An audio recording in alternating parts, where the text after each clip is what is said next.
आणि बुलेटिनच्या सुरुवातीलाच बातमी आहे चंद्रपूरमधून। चंद्रपूर जिल्ह्यातल्या राजकीय वर्तुळात मोठी खळबळ उडाली आहे। ठाकरे गटाचे जिल्हा प्रमुख विक्रांत सहारेच्या घरी काडतुसांचा साठा सापडलाय।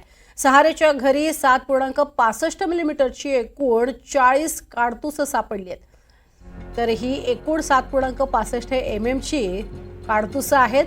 पोलीस सुद्धा चक्रावून गेले। चंद्रपूर जिल्ह्यातल्या गेले काही दिवस गोळीबाराच्या घटनांमध्ये वाढ झाली आहे, त्यामुळे पोलिसांनी अग्निशस्त्र आणि हत्यारविरोधी विशेष अभियान राबवलं। सहारेकडे शस्त्र विकत घेण्यासाठी काही लोक येणार असल्याची टिप पोलिसांना मिळाली होती आणि त्यानुसार पोलिसांनी ही कारवाई केली आहे।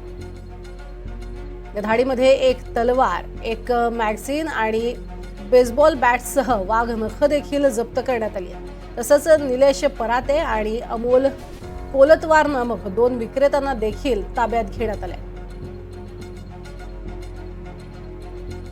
निलेश पराते आणि मनोज कोलटवार त्यांच्या XUV 700 या वाहनातून घरी पोहोचताच त्यांच्या जागोजाग छापा घातलाय। तर त्यांच्याकडून प्रथमतः 40 जिवंत काडतुसे 7.65 mm ची 40 जिवंत काडतुसे तसेच एक मॅगझिन जप्त करण्यात आली।